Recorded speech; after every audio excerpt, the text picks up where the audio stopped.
नवी मुंबईचे शिल्पकार गणेश नाईक यांच्या अमृत वाढदिवसाच्या निमित्ताने 100 अभिनव उपक्रमांची बरसात। आगामी 15 सप्टेंबर रोजी राज्याचे वनमंत्री व लोकनेते गणेश नाईक यांच्या 75वा वाढदिवस तसेच देशाचे पंतप्रधान नरेंद्र मोदी यांचा व नवी मुंबईचे भावी आमदार दशरथ भगत यांच्या वाढदिवसाच्या निमित्ताने नवी मुंबईत 100हून अधिक सामाजिक उपक्रमांची रेलचेल 15 सप्टेंबर ते 2 ऑक्टोबर दरम्यान पाहायला मिळणार आहे। 2 ऑक्टोबर महात्मा गांधी यांच्या जयंतीदिनी या पंधरवडा कार्यक्रमाची सांगता होणार असल्याची माहिती वाशी येथील एका भरगच्च पत्रकार परिषदेत भाजप नेते दशरथ भगत व युवा नेते निशांत भगत यांनी जाहीर केले। नवी मुंबईचे लाडके व अनुभवी नेतृत्व नामदार गणेश नाईक यांनी आपल्या आजवरच्या आयुष्यात नवी मुंबईला संघर्षातून खूप काही मिळवून दिले आहे। आजही त्यांची तळमळ वयाच्या 75रीत त्यांना स्वस्थ बसू देत नाही। त्यांच्या अखंडित कार्यकर्तृत्वाला तळमळीला वाढदिवस निमित्त म्हणून दशरथ भगत व निशांत भगत यांनी लोकसहभागातून अनोखी सामाजिक कृतज्ञता उपक्रमांची भेट देण्याचे ठरविले आहे। नाना म्हणजे दशरथ भगत व भाऊ म्हणजे निशांत भगत यांनी आजवर निस्वार्थीपणे नवी मुंबईकरांना वेगवेगळ्या निमित्ताने नवनवीन सामाजिक बांधिलकी उपक्रमांची ओळख करून दिली आहे। आगामी वाढदिवस पंधरवड्यात असे शैक्षणिक, सामाजिक, आरोग्य, सांस्कृतिक, क्रीडा व इतर सामाजिक विभागांना घेऊन त्यांनी हा वाढदिवस पंधरवडा लाडक्या दादांसाठी सज्ज केला आहे। प्रसिद्धी माध्यमातून, वर्तमानपत्रातून रोजच्या कार्यक्रमांची माहिती नागरिकांना उपलब्ध होणार आहे। न्यूजशाही चॅनलमार्फतही कार्यक्रम माहिती पोहोचविण्याचा आमचा प्रयत्न असेल। पहा, ऐका व इतरांना दाखवा ही खास पत्रकार परिषद। म्हणजे दशहरा आपण देवा पाटील चळवळ स्पर्धा घेतली होती, आपण सर्वांनी कव्हर केली होती आणि त्या स्पर्धेमध्ये जवळजवळ आम्ही त्यामध्ये जवळजवळ 30 ते 35 स्पर्धा होत्या प्रकारच्या आणि आपण सर्वांनी कव्हर केलं। ते 2 कार्यक्रम केले आपण। एक कार्यक्रम वाशीला केला त्यांच्या स्मृती दिनानिमित्त जून 24 जूनला इथेच आपला शेवटी एक्झिबिशन केला आणि दुसरा कार्यक्रम चासेला केला आणि असा भरगच्च कार्यक्रम केला त्या ठिकाणी। त्यामध्ये कशासाठी कार्यक्रम की देवा पाटील साहेब हे देशाचे नेतृत्व आहे, ते शेतकऱ्यांचे नेते आहेत, ते कष्टकऱ्यांचे नेते आहेत आणि या स्पर्धेच्या माध्यमातून एक या शहरातील ग्रामस्थ असतील, मूळ निवासी असतील किंवा शहरात राहणारे नागरिक असतील, त्या लोकांमध्ये नेतृत्वाविषयी एक प्रेरणा मिळावी हा त्यातला येतो। अतूच कार्यक्रम राहिला या ठिकाणी आपण जी काही कल्पना दिली की ह्या कार्यक्रमामध्ये देवा पाटील साहेबांच्या संदर्भामध्ये काही कार्यक्रम तुम्ही घ्या असा तुमचा आपला काही प्रश्न होता। जी काय आम्हाला सांगितलं त्याची सज्ञानता द्यावी लागते। निवडणूक आयोगाने पहिले प्रशिक्षण द्यावं लागतं त्याला। जसं तुम्हाला परीक्षा नाही घेता सांगितलं परीक्षेला बसाने पेपर लिहू शकता का आपण? नाही लिहू शकत। त्याच्यामुळे ही जी प्रभाग रचना आहे आणि हरकत सूचना यात माझं समाधान नाही आहे। कारण का समाधान मलाच माहिती नाही ना, आम्ही सज्ञान कुठे केले? जसं कायद्याची मदत मिळण्यासाठी प्राधिकरण आहे, त्या प्राधिकरणाची जबाबदारी आहे की कायद्याची बाजू समजून सांगावी आणि कायद्याचे ते सज्ञान करा। पण याची सज्ञानता कुठे आहे? निवडणुका लागली म्हणून आम्ही जसं छत्री उगवते आणि निवडणुका झाल्यानंतर मरून जाते, तसं नाही। आमच्या टीमचा ज्यांनी त्याने अभ्यास करा, खरं सांगतो तुमच्या पद्धतीमध्ये गेले आहे। म्हणून या ठिकाणी आमचा विषय आहे की आम्ही निवडणुका डोळ्यासमोर आम्ही या ठिकाणी काम करत नाही। 100 कार्यक्रमाचं ध्यास गेले खावं आहे का? आम्ही माझ्या टीमला 10 वेळा विचारलं, तिथे बल आहे ना, तुम्हाला जमतोय ना, समजतं ना, शक्य आहे का? नानामध्ये गेल्या वर्षांवर 35 वर्षांत काम करतो हो। किती कॉलेज पासून करतो? तुझं प्रश्न असणार आहे मला माहिती आहे। तुला जरा आता जरा डायरेक्ट ऑन बोलल्यामुळे तुला जास्त प्रश्न काय गरज नाही प्रश्न करतो। काय म्हणतो लोकांना गरीबांना मदत करा म्हणतो, बाई करा। तुझ्या अंगाजवळ कोणतरी आला पाहिजे, तुझ्या अंगाजवळ कोणतरी नजदीक आणायचे साहब नमस्कार से बहुत अच्छा काम किया मेरे लिए. मग त्याच्यासाठी ही जी सुनावणी आहे ना, ही सुनावणी काय आहे? आम्ही तुमचं ऐकलं, बस बात खला जर आम्ही करू का न करतो आमचा प्रश्न आहे. ही फॉर्मॅलिटीज आहे, ही कायद्याची फॉर्मॅलिटीज आहे. सुनावणी म्हणजे तुम्ही सांगा आम्ही ऐकू. काय म्हणतो? उद्या असं लोक निर्णय देताना आम्ही तुमचं ऐकलंच नाही. आता मी फार बघितलं का भगत जास्त मी बोला ना, मर्यादित बोला ना, आम्हाला लगेच जाऊन द्या. मी काय माझा ऐका तर, तुम्हाला काय लिहायचं लिहायचं तुमचा अधिकार आहे, पण माझा ऐका. तसे काम झालं ते सकाळपासून संध्याकाळ ऐकलं. निर्णय कोणाच्या हातात आहे? जी निर्णय क्षमता, जो निर्णय अधिकारी त्या ठिकाणी बसलेला आहे, त्याला विवेक विचारत बुद्धी जर असेल तर ठीक आहे. पहिली गोष्ट 4 प्रभाग आहेत. अगोदर जो सरकार होता, नंतर हा सरकार आहे आला म्हणून जी आपल्याला फार चांगलं या ठिकाणी आपण एका प्रभावामध्ये पण काम करतोय. त्यावेळेला आमची या ठिकाणी स्पष्टपणे आमची म्हणजे माझी जो लोकप्रतिनिधित्व आहे, आज महाराष्ट्रामध्ये लोकल बॉडीच्या निवडणुका आहेत, त्यामध्ये जवळजवळ 38,000 पद रिक्त आहेत. ही तुमच्याच प्रयत्न मला माहिती पडेल. आपली हा प्रश्न जरी अवांतर जरी आल्याचं उत्तर देणं माझं काम आहे. मगाशी एक दोन माझे मित्र सहकारी पत्रकारांनी सांगितले की ही जी कालची जी काही सुनावणी योग्य वाटली का, असा प्रश्न केला. मी सांगितलं की हरकत कशी घ्यावी आणि सुनावणी कशी करावी याचे कधी आम्हाला शिकवले का, आम्हाला ट्रेनिंग दिली का, हा प्रश्न पहिला आहे. प्रश्न काय पहिला निर्माण होतो की याची कार्यशाळा घेतली का, हरकत कशी नोंदवावी, प्रभाग रचनेचा ईव्ही कसा असतो, त्याच्या बाउंड्र्या कशा असतात, त्याच्या नैसर्गिक बाउंड्र्या कशा असतात, त्याची लोकसंख्या कशी असते, त्याची भौगोलिक रचना कशी असते. कधी प्रशासनाने सांगितलं आम्हाला? डीपीच्या वेळेला तुमच्या माहितीसाठी तुमचा पहिला जो प्रश्न माझा निर्माण केला, ते डीपी का 20 वर्षानंतर परत येणार आहोत. त्या डीपीच्या वेळेला आपण सरळ साधी त्याला पहिला प्रश्न होता, हरकत घेतली होती की तुम्ही नागरिकांना संज्ञान करा, त्याची कार्यशाळा घ्या, त्याची जनजागृती करा की हरकत कशी करायची, सूचना कशा करायच्या. म्हणजे आपण जो आपला जो प्रश्न आहे आल्यावर पहिली गोष्ट म्हणजे मुंबईला याच्यापेक्षा चांगली झाली. आपल्याला माहिती आहे निशांत भगतच्या नेतृत्वाखाली मॉडर्न कॉलेजमध्ये रोजगार शिबिर भरवला होता. फार मोठा रोजगार, अनेक लोकांना त्यामध्ये सहभाग.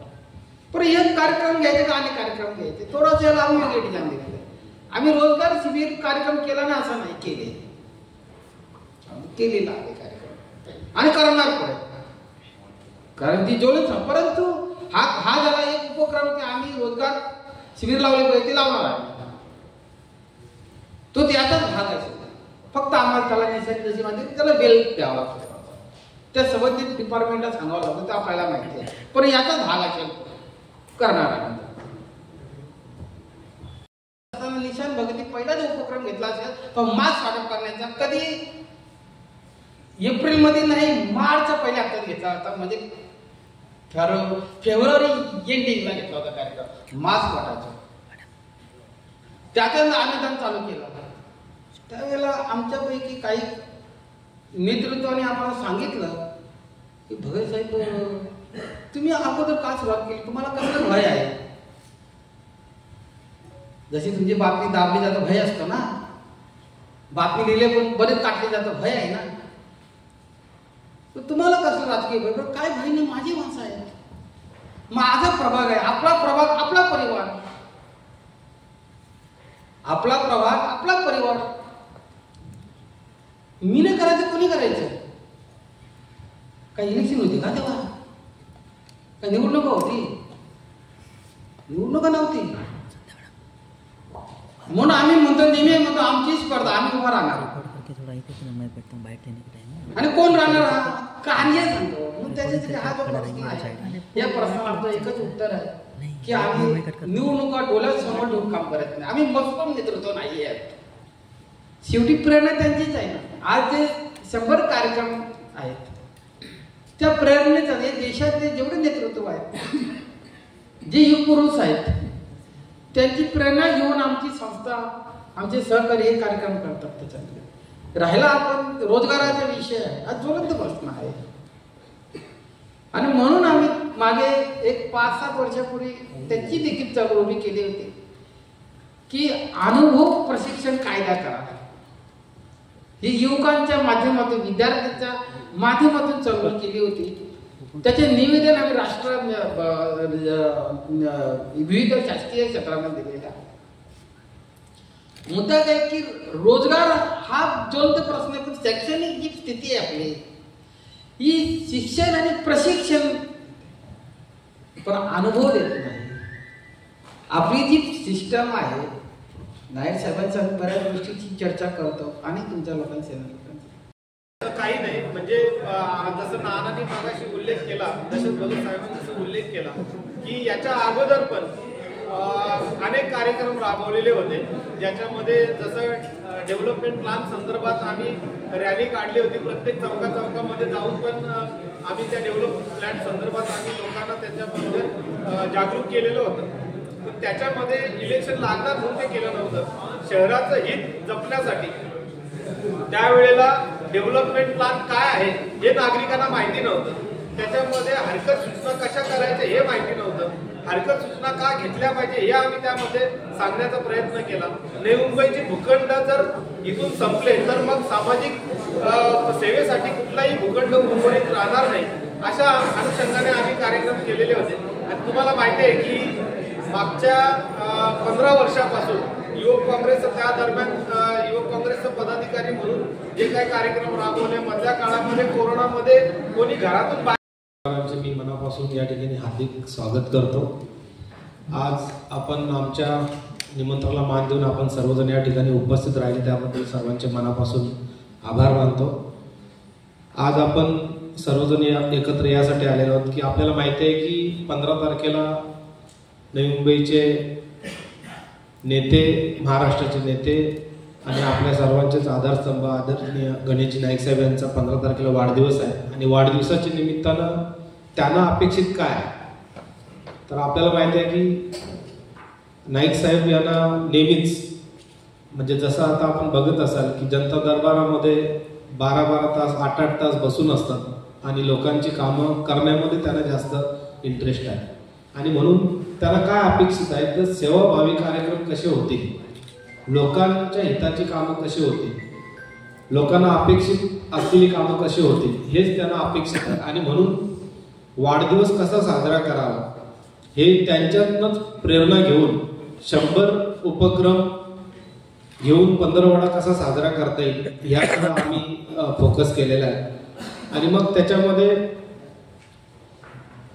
आरोग्याचे कार्यक्रम कसे घेता येतील, क्रीडा क्षेत्रातील कसे कार्यक्रम घेता येतील, सामाजिक उपक्रम कसे करता येतील, सांस्कृतिक कार्यक्रम कसं करता येतील, वैदिक क्षेत्रामध्ये कसं काम करता येईल, किंवा ज्येष्ठ नागरिक आहेत, वृक्षरोपण आहे, निसर्गासाठी कसं काम करता येईल, स्वच्छता अभियान कसं करता येईल, अशा अनेक उपक्रम ज्याच्यामध्ये सामाजिक आणि सर्वच अन्नदान कसं करता येईल असे सर्व उपक्रम, ह्या 100 उपक्रमांचा त्याच्यामध्ये उल्लेख करून आम्ही ह्या नवी मुंबई शहरातल्या प्रत्येक घटकाला आठवण कसं करता येईल. जसं आपल्याला माहिती आहे की जसं मी पहिले सुरुवातीला हे सांगतो की या पूर्ण 17 दिवसांमध्ये 15 तारखेला नाईक साहेबांचा वाढदिवस आहे, 17 तारखेला देशाचे पंतप्रधान नरेंद्रजी मोदी साहेबांचा वाढदिवस आहे, गांधी जयंती ही 2 तारखेला आहे, आणि मग दसरा आहे, दसऱ्याच्या दिवशी नानांचाही वाढदिवस आहे. असा हा सर्व घटकांचा विचार केला किंवा या सर्व कार्यक्रमांचा विचार केला तर आम्ही त्या ठिकाणी एक कार्यकर्ता म्हणून माझ्या डोक्यात अशी संकल्पना आली की नेता ते ज्येष्ठ नेता, कार्यकर्ता ते डायरेक्ट सेवा. नेता म्हणजे आमच्यासाठी नाना भगत साहेब आमच्यासाठी नेता आहेत, ज्येष्ठ नेता म्हणजे गणेशजी नाईक साहेब आमच्यासाठी ज्येष्ठ नेते आहेत, कार्यकर्ता म्हणजे मी, आणि डायरेक्ट सेवा सामान्य नागरिकांचे प्रश्न किंवा सामान्य नागरिकाला डायरेक्ट सेवा कशी देता येईल, म्हणजे ज्येष्ठ नेत्यांच्या वाढदिवसाच्या निमित्तानं लोकांना नागरिकांना डायरेक्ट सेवा कशी देता येईल ती पण कार्यकर्त्याच्या माध्यमातून अशा पद्धतीनं हा कार्यक्रम डिझाईन करण्यात आलेला आहे. जसं मी उल्लेख केला की याच्यामध्ये सर्वच घटकांना आठवण करून, जसं कालच्या मीटिंगमध्ये मी उल्लेख केलेलाच होता की प्रत्येक घटक, जसं आज आपण पत्रकार आहात, आपला ही नवी मुंबई शहरासाठी असलेला योगदान हे विसरता येणार नाही. आणि म्हणून खरं तर आजच्या कार्यक्रमाची सुरुवात म्हणजे 15 तारखेच्या कार्यक्रमाची सुरुवात ही आजपासूनच झाली असं मी समजतो. कारण आपलाही सन्मान कुठेतरी झाला पाहिजे, तुमची आठवण करता आली पाहिजे. आणि म्हणूनच आम्ही पुढच्या येणाऱ्या दिवसांमध्ये 17 ते 15 दिवसांमध्ये प्रत्येक घटकाला आठवण करून त्याला स्टेजवर बोलून त्याचा सन्मान कसा करता येईल, म्हणजे शहरामध्ये कार्यरत असलेले सफाई कामगार असतील, सोसायट्यांमध्ये काम करणारे वॉचमन असतील, साहेब यांच्या वाढदिवसाच्या निमित्तानं दशरथ भगत मित्र परिवार, नवी मुंबई सामाजिक संस्था, इच्छापूर्ती स्पोर्ट्स क्लब, ज्येष्ठ नागरिक पाम बीच सोनखार ज्येष्ठ नागरिक सेवा संघ, महिला मंडळ, असं जवळजवळ रिक्षा युनियन, असं कामगार संघटना, अशा सर्वच नानांच्या वरती प्रेम करणारे सर्व संघटना, सर्व पदाधिकारी आणि कार्यकर्ते यांची काल 11 तारखेला काल बैठक झाली आणि बैठकीमध्ये ठरलं की 100 उपक्रम राबवून नवी मुंबई शहरातल्या नागरिकांना सेवाभावी किंवा सामाजिक उपक्रम राबवून त्यांना न्याय देण्याचा प्रयत्न नाईक साहेबांच्या वाढदिवसाच्या निमित्तानं करण्याचं नियोजन कालच्या बैठकीमध्ये ठरलं. आणि आज त्या पद्धतीनं प्रेस कॉन्फरन्स घेऊन आपल्या समोर त्या कार्यक्रमाची रूपरेषा मांडण्याचा प्रयत्न आज या ठिकाणी होत आहे. जसं शहरामध्ये काम करत असलेले विविध घटक, ज्याच्यामध्ये रिक्षा चालक असतील, मग रिक्षा चालकांमध्ये पण काही महिला आहेत, काही ज्येष्ठ नागरिक आहेत जे आजही आपलं घर चालवण्यासाठी रिक्षा चालवतात. मग त्यांच्यासाठी योजना जी आहे त्या महिन्याला त्यांना 10,000 रुपये महिना भेटतो. मग त्यांचं ते फॉर्म भरून त्यांना ती योजनेचा लाभ कसा मिळेल. त्यासोबतच ज्या महिला आपलं घर चालवण्यासाठी रिक्षा चालवतात त्या महिला रिक्षा चालकांचा सन्मान कसा करता येईल, अशा पद्धतीनं अनेक उपक्रम, ज्याच्यामध्ये स्वच्छता अभियान आहे, वृक्षरोपण आहे, आरोग्य शिबिर आहे, क्रीडा क्षेत्रातल्या लोकांना प्लॅटफॉर्म तयार करून देणं, ज्या आता नव्याने करावके संदर्भात काही लोक जे आपल्या आवड असलेल्या त्या गाण्याचा लाभ घेण्यासाठी करावके स्पर्धेमध्ये भाग घेतात अशा लोकांना प्लॅटफॉर्म तयार करून देणं. त्यासोबतच प्रभागातल्या अनेक असे काही समस्या असतील त्याचे निवेदनं महानगरपालिका स्तरावर, एमईसीबीच्या स्तरावर, पीडब्ल्यूडीच्या स्तरावर किंवा सिडकोच्या स्तरावर अशा अनेक अंगाने ज्या लोकांचे प्रश्न आपल्या सोसायटीच्या समोर, सोसायटीचा असेल किंवा सोसायटीच्या बाहेर असेल, अशा अनेक लोकांची निवेदनं त्या डिपार्टमेंटला कशी देता येतील. त्यासोबतच आपल्याला माहिती आहे की आपल्या विभागामध्ये अनेक असे शाळा कॉलेजेस आहेत ज्याच्यामध्ये लहान पोरांमार्फत चित्रकला स्पर्धा किंवा निबंध स्पर्धा भरून त्यांना ही त्याच्यामध्ये सामावून कसं घेता येईल. अनेक अशा शाळा आणि प्ले ग्रुप्स आहेत त्यांना प्रथमोपचारचं किट त्यांना कसं देता येईल. अशा अनेक उपक्रम आम्ही हे 100 उपक्रम असे याच्यामध्ये प्लॅनिंग केलेले आहे की जे 15 तारखेला चालू होतील. 15 तारखेला संध्याकाळपासून आम्ही जे चालू करणार ते 2 तारखेला संध्याकाळी समारोप त्यामध्ये करणार आहोत, ज्याच्यामध्ये 15 तारखेला नाईक साहेबांचा वाढदिवस, 17 तारखेला देशाचे पंतप्रधान नरेंद्र मोदी साहेब यांचा वाढदिवस आणि त्या दरम्यानच्या काळात परत नवरात्र उत्सव चालू होईल. नवरात्र उत्सवामध्ये पण काही महिलांना एकत्र करून महिलांचे काही कार्यक्रम आम्ही घेणार आहोत. आंदोलन जाहीर केलेलं होतं त्यावेळेस कुठली निवडणुका नव्हत्या. मग कोरोना काळामध्ये जर समजा आमच्यासारखा कार्यकर्ता जर समजा शिवाजी चौकामध्ये तिथं उपोषणाला बसत असेल किंवा त्या ठिकाणी मोर्चा काढण्यासाठी रस्त्यावर बाहेर पडत असेल तर त्यावेळेस डोळ्यासमोर निवडणुका डोळ्यासमोर ठेवून कधी कुठला कार्यक्रम ठेवला नाही. आणि हे पण 17 दिवसाचा कार्यक्रम किंवा 15 दिवसाचा पंधरवडा आम्ही साजरा करत असतो. जर आमचा नेता, आमच्या नेत्याचा वाढदिवस असेल आणि लोकाभिमुख कार्यक्रम घेण्याचा आम्ही मानस ठेवला असेल तर तिथे निवडणुकीचा काही विषय येत नाही. लोकांना सेवा भेटली पाहिजे, लोकांना न्याय मिळाला पाहिजे, लोकांची कामं झाली पाहिजे, या हेतूने जर आम्ही एखादा कार्यक्रम उपक्रम राबवतो तर त्याला निवडणुका डोळ्यासमोर ठेवण्यासाठी अनेक निवडणुका डोळ्यासमोर जर कार्यक्रम ठेवायचे असतील तर त्याच्यासाठी आमच्याकडे वॉर्डामध्ये नागरिकांना डायरेक्ट सेवा देण्यासाठी ही अनेक उपक्रम आमच्याकडे आहेत. ते टायमाला ते आम्ही करू, त्यावेळेस नक्कीच आपल्याला बोलवू आणि तुमच्या समोर ठेवून सांगू की या निवडणुका डोळ्यासमोर ठेवून आम्ही हे उपक्रम करतो. करसनजी, 30 तारखेला नवी मुंबई आंतरराष्ट्रीय विमानतळ प्रस्तावित ओपनिंग होणार आहे. दिबा पाटलांची 14 तारखेला जयंती आहे, तर हा तुमचा नेता ते कार्यकर्ता असा जो कार्यक्रम आहे 17 दिवसाचा, याच्यामध्ये त्याचा काय उल्लेख नाही किंवा त्या बाबतीत काय आपल्याला काय आहे का? बघा कसं आहे, दिबा पाटील साहेब हे मोठे नेते होते. त्यांनी आजपर्यंत म्हणजे आमच्यासाठी ते दैवतच आहेत, कारण त्यांनी खऱ्या अर्थाने या समाजाला किंवा शहराला 2-3 जिल्ह्याला न्याय दिलेला आहे आणि म्हणून त्यांचा कार्यक्रम यामध्ये का इन्क्लूड केला नाही तर ऑलरेडी तुम्हाला माहिती आहे की भारतीय जनता पार्टीच्या माध्यमातून सेवा पंधरवडा अभियान हा ऑलरेडी दिलेला आहे. प्लस त्याच्यामध्ये आमचा हा राजकीय कार्यक्रमच आहे. शेवटी पक्ष आणि दिबा पाटील हे एकत्र न करण्याचा आमचा मानस आहे आणि ज्याच्यामध्ये नाईक साहेबांचा वाढदिवस, त्याच्यामध्ये दिबा पाटील साहेबांचा कुठला कार्यक्रम त्याच्यामध्ये मिक्स करण्याचा आमचा कुठलाही मानस नाही. दिबा पाटलांबद्दल असलेलं प्रेम, दिबा पाटलांच्या कार्याबद्दलची माहिती ही खऱ्या अर्थानं नवी मुंबई पुनर्वसन सामाजिक संस्था म्हणून दशरथ भगत यांनी याच्या मागच्या काळामध्ये बरेच प्रयत्न केले आणि या 14 तारखेला पण आम्ही त्यांच्यासाठी जे प्रयत्न करायचे करणार आहोत किंवा कार्यक्रम करणार आहोत, पण कुठल्याही पद्धतीनं राजकारण त्याच्यामध्ये येऊ नये म्हणून खऱ्या अर्थानं आम्ही त्याच्यामध्ये उल्लेख केला नाही. ज्येष्ठ नागरिकांचा सन्मान, आयुष्यमान कार्ड वाटप आणि आभा कार्ड वाटप हे आम्ही संध्याकाळी 6 वाजता सानपाड्यामध्ये आम्ही घेणार आहोत.